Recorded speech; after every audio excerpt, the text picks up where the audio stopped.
Энэ хоёрыг хэрэглээс сайн болсон хариу тусгаалтад сонсож яа. Тэгээд энэ бол одоо өдгөө энэ шар дуурдаг улсууд биш дээ. Энэ хэрэглээ тэрэн нэг дуурхаа болоо гэж хэлж байна. Дахиад одоо өдгөө үе шидэ салхи сэрч хэмжих шиг өвдөд идэг улсуудаас яна өвдөхөө болоо гэдэг энэ хоёр хариу тусгаалыг татан сонсож үгье. Архагolo баргойлсэн шиг. Тэгээд салхи сэрч хэмжих эдлүүд нэгсэн. Зоож басгадаа хүчүүд нэгжсэн. Өнөөдөр гайгүй басна мөрөгдөн байж байна.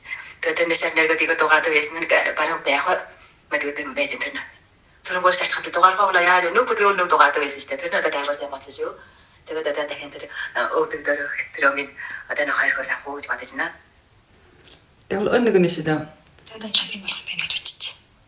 Яг нэг л гэдэг байна. Идэд хагсандаа орж юм юу идэл мөрөгдөж байна. Ичнэ өвдөг мөрөгдөж байна. Тэр мөртэй нэг хөл модч өнгөрөж тийм болохоор. Тэгээд нийтэд онцгой байж байна. Тийм бас магадгүй. Мөний нөрөөнд доотлох нэг шүдүр хөдөлж байгаа шүү дээ. Одоо их цав жижиг шүлээд тэгээд хөдлөөд нь бол их авах гэж. Хөдөлгөх хамаагүй л хэвчээ. Одоо бас өмнөдсний сайн магадгүй. Хагслаг гэдэг чинь тэр өвдөгдөр анцаанагддаг. Хөөд өвдөнө цаашаа дараа гэхээр давраад ингэн байж чадахгүй шүү дээ. Зузаан скульптуроос нь тэр амьс нь тэр өвдөж нь хүртдэггүй. Шилүүрсэлээр оолох шиг. Өвдөө асартай чадаас тийм. Тэгэл гомтгол дарах болцсон юм. Өвдөг бүр тэмгэлжтэй болсон шиг байна. Тэгээд бүр сүлдээ бүр та шуй юм за давраад бүр тийм өсгөн явдаг байна. Өвдөг дарах болчихтой байна.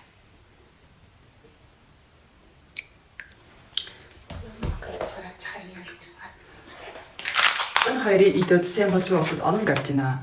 Тэгээд энэ хоёр бол нэг нь бол одоо ясны юм гай нөхдөг юм. Нэг нь бол одоо яг өдгөө үе одоо хүний үе гişин усах тэр нэг шингэн байтын нөхөж одоо шар дуурдаг, хүшдэг, заримдаа одоо гэдийт годгор болчихвол хүш одоо дахиж чадахгүй юм уу, дахиж год юм яаж чадахгүй одоо ингэж явуулахад ид ордог шүү дээ. Тийм улсууд өдрөнд энэ хоёрын зэргээр та би өнөөдөр өннийх нь ленжийг нь явуулаад өгчээ. Өнөө бараагүй болоод байна. Бараати басаар би энэ ленжийг нь явуулж өгье.